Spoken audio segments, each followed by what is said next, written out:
Bhagavate Vasudevaya. Om Namo Bhagavate Vasudevaya.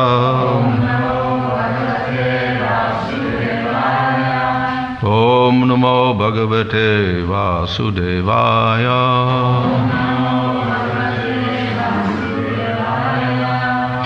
Namo Om Vishnupadaya Krishna Prasthaya Bhutale Shrimate Bhaktivedanta Swami Niti Namane.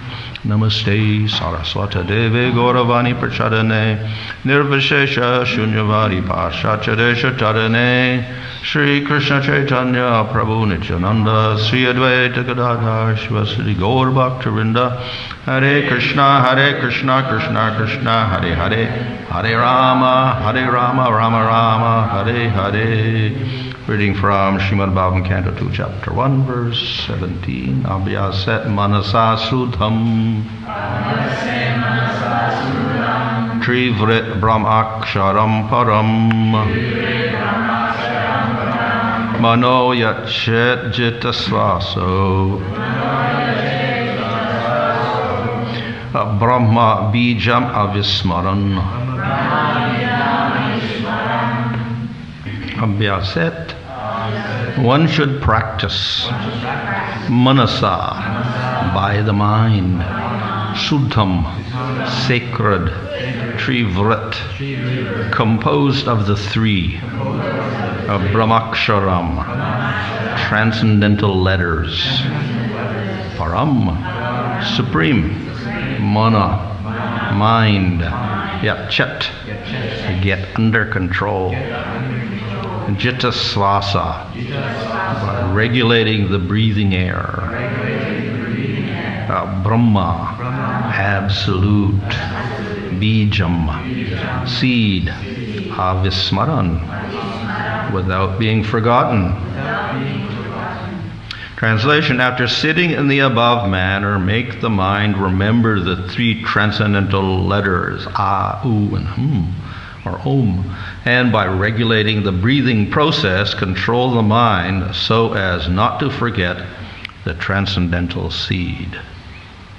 Purport: Omkara, or the Pranava, is the seed of transcendental realization, and it is composed of the three transcendental letters A, U, and By its chanting by the mind, in conjunction with the breathing process, which is a transcendental but mechanical way of getting into trance, as devised by the experience of great mystics, one is able to bring the mind, which is materially absorbed, under control. This is the way of changing the habit of the mind. The mind is not to be killed. Mind or desire cannot be stopped. But to develop a desire to function for spiritual realization, the quality of the engagement by the mind has to be changed.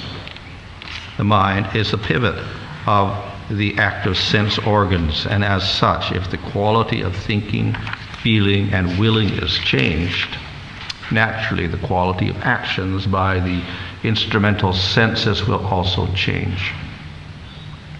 Omkara is the seed of all transcendental sound, and it is only the transcendental sound which can bring about the desired change of the mind and the senses.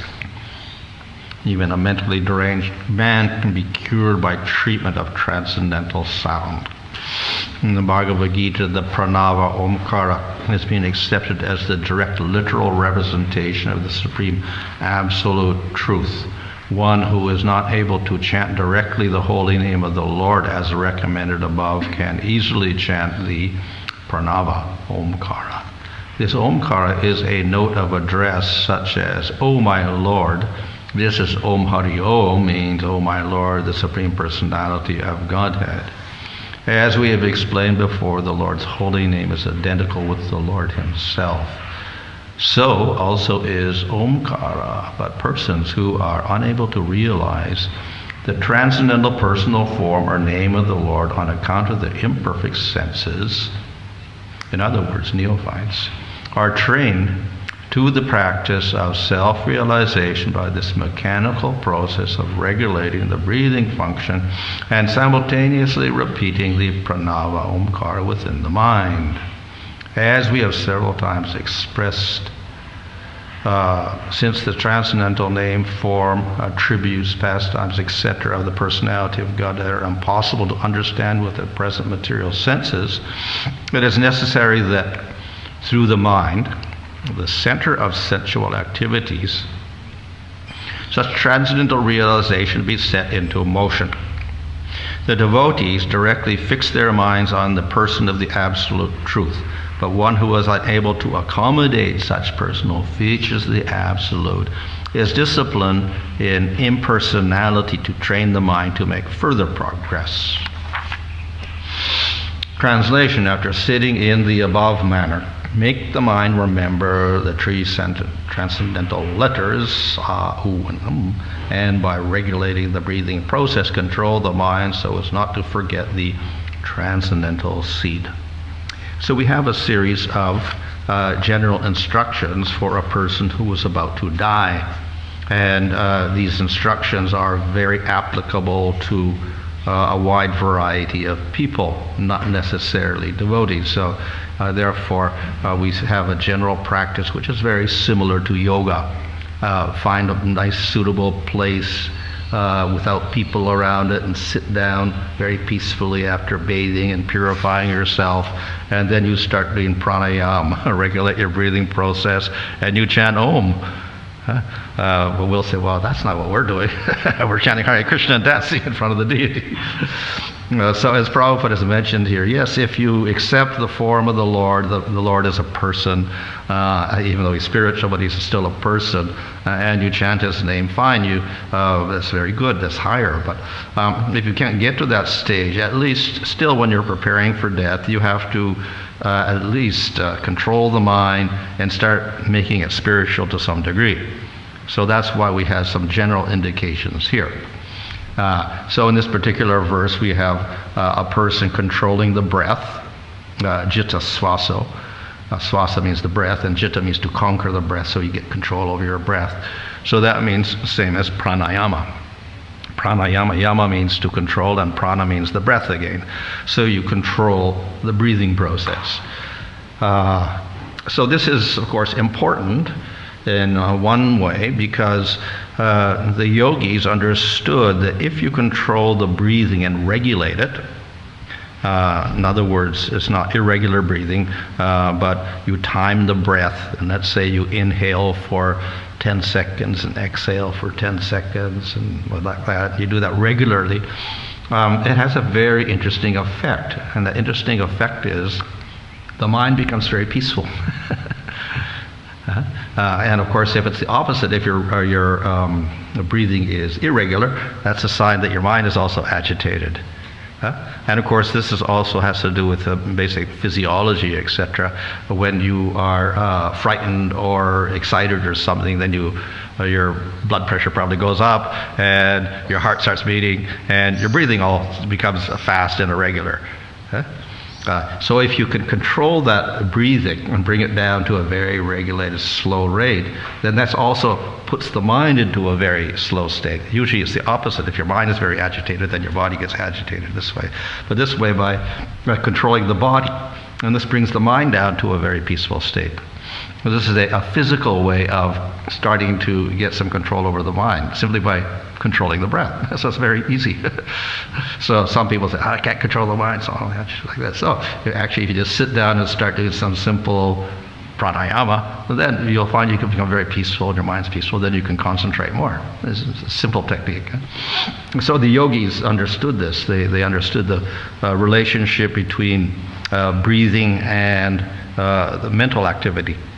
So they slow down the breathing, regulate it properly, and this way the mind becomes very peaceful and it's not getting all sorts of material thoughts. So that's the basic idea behind controlling the breath. Having controlled the breath, then you control the mind, mano yachet. You control the mind by that. Controlling the mind means that we're able to direct the mind as we want it. not out of control. So most people have a problem controlling the mind, and even we chant Hare Krishna. So I'm chanting Hare Krishna, but I'm thinking so many other things. So that's, of course, uncontrolled mind again. And it's very difficult to control that mind. But in Bhagavad Gita, Krishna also says, the mind is your friend, or your mind is your enemy. It's your friend if you control the mind and you make the mind go where you want it to go. And if you cannot control the mind, it goes wherever it wants to go, then the mind is your enemy. So if we control our mind and make it go where we want it to go, and we direct it nicely to a spiritual goal, then fine. The mind is useful for us for attaining a spiritual goal. If we cannot control the mind, it's going wherever it wants to go, then we can't attain any spiritual goal, even if we have a little desire for it. So if we can't control the mind, then the mind's going to go off on its own, no matter what our little desire is. So we have to begin to control the mind somehow or other. And of course, Arjuna, he protests and says, "Oh, it's very difficult to control the mind. Mind goes wherever the senses go, and the senses are attracted to sense objects. So we're like a boat in a storm on the lake, and the storm comes along and it pushes the boat here, pushes the boat there. So that's what happens to us. Our senses drag us here, and our mind is getting pushed there, and that way it's out of control." So Krishna, of course, understands that. He says, "Yes, that's true. Very difficult to control the mind." But then he says, if you can't control the mind, you can't do anything. You're hopeless. So you have to control the mind, and particularly if you want to advance spiritually. So he says, abhyaset tu kaunteya vairagrena jagrahyate. Practice detachment and control. Practice. So this is abhyas here in the first line. You control or you practice. Abhyas literally means to repeat. We do something over and over again. That's abhyas. So that's what we call the practice. So we have to control the mind by practicing controlling the mind. When it goes out of control, again we have to control it. It goes out of control, control it again. So we have practice, repetition. So that is why, not just in yoga, but of course yoga they practice. So every day they have to repeat pranayama every day to get the body used to breathing in a certain way, and then they extend the breath, they hold the breath for a longer period of time, or they do more controls. They go from 10 to 16 to 32 counts of controlling the breath in and out, whatever, like this. So they keep practicing and practicing and practicing that way. Repetition, and the body gets used to it, and the mind gets used to the whole practice. So we also do the same thing directly when we're doing bhakti. We also do repetition. So that's why we have vows. You have chant every day 16 rounds or 4 rounds or whatever you're going to chant. Repetition to get the mind used to it. That's a practice. Every day you do this. Every day you come to Mangalarti. Every day you do this. Every day you go to class. This is all habituating the mind. Repetition for the mind. And then it directs it in a different way. So that's how we control the mind. Instead of doing one activity, we get it repetitively doing a different activity. So that's how we control. So later in this purport, Prabhupada explains, so we do not destroy the mind. You cannot stop the mind. As Prabhupada said earlier, we don't stop desire. So we don't stop the mind. But we redirect the way in which the mind and the desire act. So in other words, we don't just stop the mind from thinking, but we stop its habit of thinking in a certain way and we get it to think in a different way. We direct the mind differently. So we do that by the practice. We have repetitive things we do to engage the mind differently from what it's doing normally in the material world. So that's how we practice. So here the yogi is practicing controlling the breath, controlling the mind, etc. And particularly, the person is directed here to meditate upon Trivrit Brahmakshara, the 3-syllable spiritual sound vibration, which it refers to Om, Omkara, or Pranava, which is the main mantra of the Vedas. Of course, the Vedas make up so many verses and so many mantras, but the first mantra and the main mantra is the syllable Om. So it embodies the whole Vedas. It embodies the Gayatri mantra, and embodies the 4 Vedas, etc. All the millions of words in the Vedas come into one little syllable called Om. So this is a sound, but it's not a material sound. So we can hear it and pronounce it, but it's not material. This is the nature of spiritual sound. Of course, the same goes for the whole Vedas, but this one little sound particularly is concentrated spirit. So it's non-different from Supreme Lord. So it's a very powerful sound, and it's glorified throughout the Vedas and Upanishads as being primary sound. And Prabhupada mentions here also in the Bhagavad Gita, this is confirmed, where Krishna says, I am Pranava. So Pranava means Om. Pranava itself means, that word means to glorify, to proclaim. Pranava, to shout out. So in other words, Pranava means kirtan again. It's the name of the Lord, and it means to glorify the Lord. So it's very similar to what we say when Lord Chaitanya says, do kirtan, glorify the Lord. So it's actually the same thing. So then the question could be, well, why don't we just all say Om, Om in our kirtan? Kirtan of Om, like the yogis. The answer is that, as Prabhupada mentions here in the purport, this is for people who have a little problem with accepting or understanding that the Lord has a personality and a form and qualities and activities. When we start doing kirtan with chanting Krishna or Rama, then we're directly understanding that Krishna's got a form, qualities, and activities, etc. No problem. Om, it could go either way. Of course, it means Vishnu, but then it's the same sound is used by the impersonalists to concentrate on their mind so they can merge in Brahman. So it's got double function. It's functional for the yogis, the gyanis, and for the devotees. Unfortunately, of course, it is more or less because its connotation in the modern world is more on the impersonal level. So people will popularly chant this with the understanding, I'm meditating on that supreme impersonal Brahman, and I'll merge into that Brahman. That's what the meditation of most people is when they utter that word. Though originally we see that actually it means Vishnu and it's personal, but that's the connotation for many people. Anyway, we also accept Om as the principal mantra of the Vedas, and it represents Vishnu. So in other words, we're taking the whole Vedas as a glorification of Bhagavan, the personal form of the Lord. So why don't we chant the Om instead of this? Because they're equal. But we could, because we take it as Vishnu.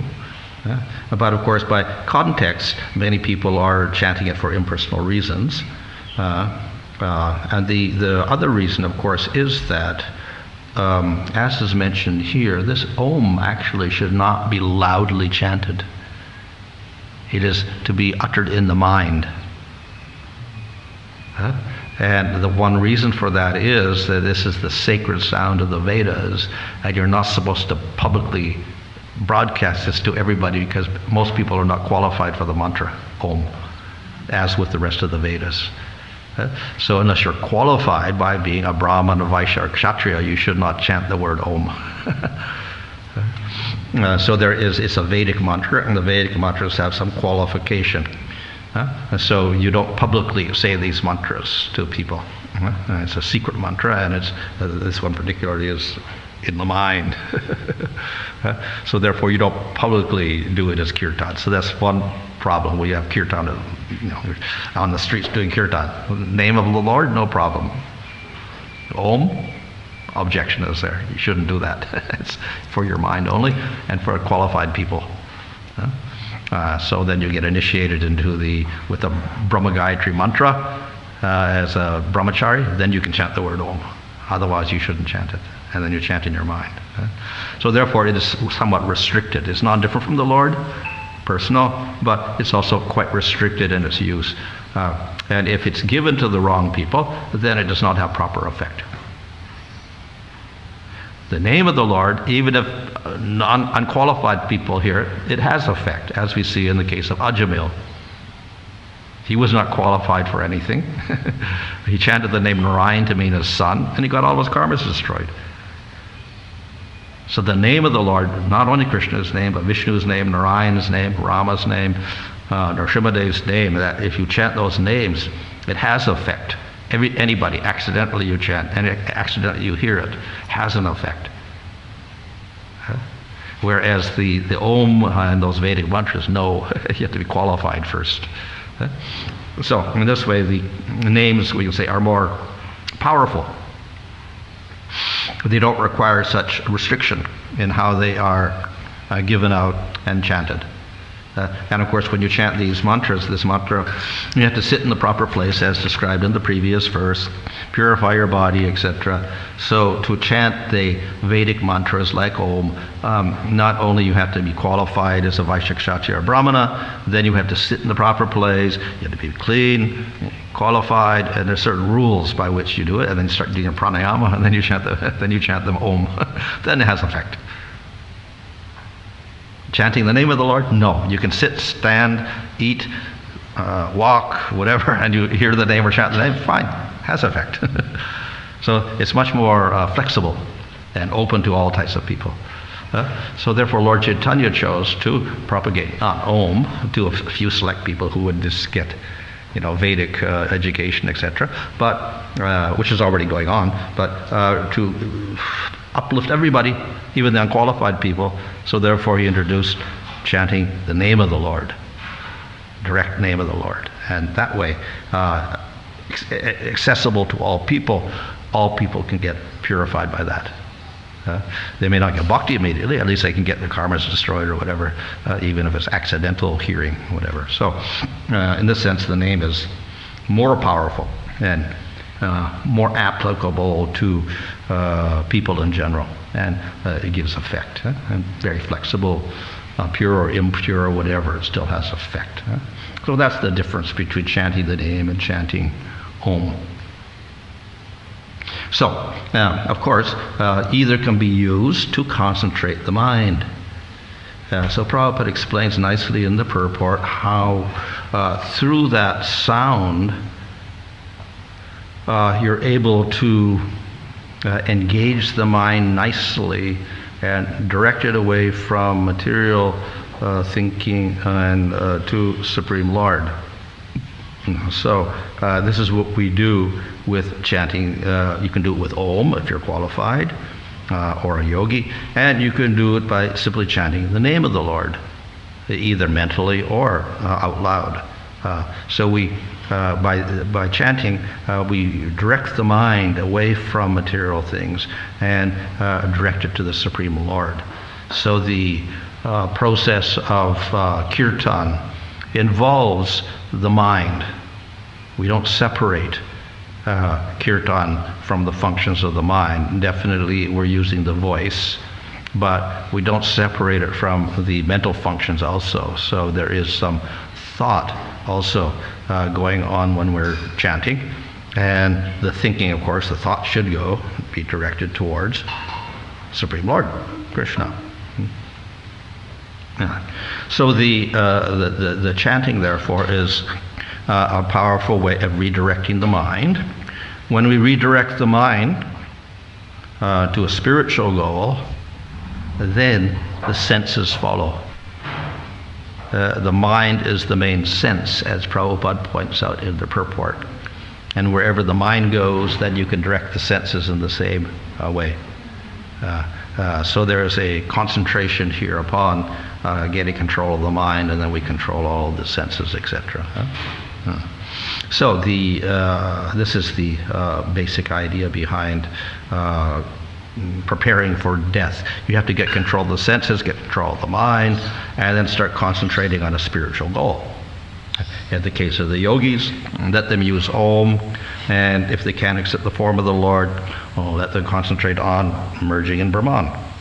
For the devotees, let them simply chant the name of the Lord, concentrate on Krishna, and they get the best result from that. Okay, any question there?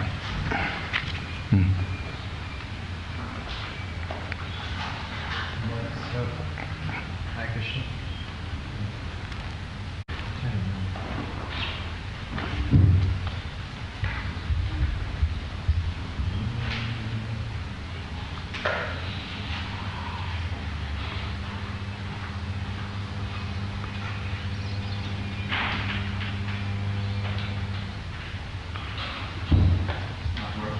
Not working, okay. Speak loudly. I'm wondering, you mentioned the Om or the Brahma Gayatri mantra. Is that the only process for chanting Om, or is it ever by itself as a sadhana? Oh, no, you could, in meditation, they can just do it by itself. Om, Om, Om, like that, yeah. Of course, every mantra in the Vedas, before it, you have to chant Om also. For any mantra you chant in the Vedas, you have to put the Om in front of it. Otherwise, it's not complete. But you can also chant it separately. It's called here the bija, or the seed, Brahma Bijam, a spiritual seed. So the seed consists of a single syllable with great potency. So of the Vedas, the Om is the seed of the whole Vedas. And from that, the whole Vedas growth, the whole tree of the Vedas grows up from that one little sound. But we have other seeds as well. So we have the Kama Bija, which we use for Krishna. So instead of using Om, we have our own little syllable in front of the Krishna mantra. Or for the Ram mantra, you have a Ram Bija. And for a Nrsimha mantra, you have a Nrsimha Bija, Trom, like this. So each particular deity has a particular bija to go with it. So generally the Vaishnavas use those bijas with a particular deity when they chant that. And it's like the essence of the deity. So we have the Kama Bija, which is the essence of Krishna, we can say, so non-different from Krishna, etc. So they can be chanted alone, but usually they're chanted with the mantras. So we have a Krishna mantra with the Kama Bij, or whatever like that, or the Kama Gayatri with the Kama Bij, like that. You were mentioning lots of different rules in relation to the chanting of Om. You understand that they're in the scriptures. Seems Prabhupada didn't really give a lot of emphasis to things like that. Yeah. And we see just for instance every day we have Bhagavatam class. Om Namo Bhagavate Vasudevaya. Yeah. Some verses on there. Yeah. And it's similar in some like the deity mantras. It's also mentioned that only Brahmins should chant them and stuff like that. But it seems to me like Yeah. So if that becomes part of a Pancharatric mantra, then the same rules don't apply. So we see that often the Om is affixed to the Vaishnava mantras. So in that case, it is no problem. But when it's attached to the Vedic mantras, then it's more strict. So this is the beginning of Kali Yuga. The process Goswami is presenting seems to be more a Stanga Yoga, like Sachi Yuga process. In here? Yeah. Oh, yeah.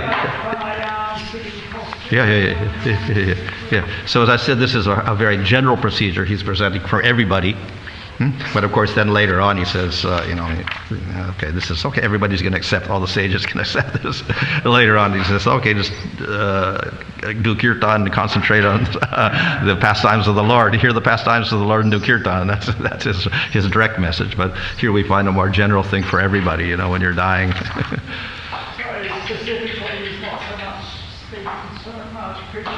Yeah, general.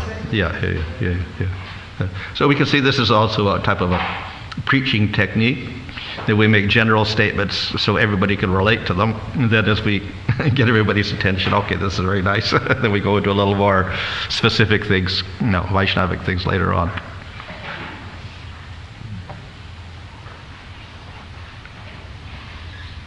Yeah. So in the Ashtanga Yoga practice, when they speak of meditation like dharana, jnana, samadhi, that they're generally meditating on Om? I think it's according to the individual teacher or whatever. They may meditate on different things. They sometimes meditate on siddhis and things like this, like in the TM, they were meditating on siddhis, so you meditate. They just took them directly from the Patanjali Sutras, actually, where he talks about the siddhis lighter than air or something like that, so they meditate on that little statement, So various things you could do within that yoga process, depending on your teacher. So, and they may also give you deity mantras even, as a lesser form before merging in Brahman, because you could, meditate on certain forms before you emerge into the Brahman, just for concentration. So they may even give, deity mantras or whatever like that, which I think TM did also. They also gave Durga mantra or different mantras for, I think, different deities also. They're still doing that? I think so. Yeah. There's a lot of people that do chant 3 Oms, especially in meditation circles, and even in the village in the morning they start the day with 3 Oms. So is that something that shouldn't be done? Well, I suppose it's better than nothing, but if you want to be strict in terms of Vedic principles, you would have to be qualified to chant, They usually say it very loud. Yeah. So, as I said, it's usually a silent thing, and it was in the Vedic system. They say that, all these certain people can hear it. Even if you hear it and you're not qualified, then you're considered sinful, like this. So, of course, that's very strict nowadays. Even in India, they don't mind too much, but they're broadcasting the Gayatri mantra everywhere on loudspeakers and whatever, on television, everywhere. But technically speaking, the conservatives will say this is outrageous, it's sacrilegious, we can't do this, Nobody should be hearing these mantras, they're actually secret. Like that. Yeah, they're actually silently chanted like that. So they say, and if you do this, it doesn't really have effect. It's more of a publicity thing like that. Whereas the chanting of the name of the Lord, like Hare Krishna, is very flexible. Anyone can hear it. Anyone can get effect from it. And there's no offense involved. Just following on from that point, we're talking about when it doesn't really have any effect, but then here in the purport, Prabhupada discussing how for those who don't have any kind of concept of the form of the Lord, don't accept the form of the Lord, then all kind of suitable for them. So in the sense of folks down in the Krishna village, wouldn't that be beneficial for them to be chanting Om? Yeah, well, I guess as long as we direct it in the proper way, and is somehow connected with our Vaishnava mantras, then as we say, it's related. But strictly speaking, if they're just trying to do some Vedic thing, with it, then it probably wouldn't really work, because they wouldn't get qualification for getting access to the real influence of that sound. But since it's related to devotees doing it, then probably we could say it has effect. Okay. Hare Krishna. So in his Bhanu Swami,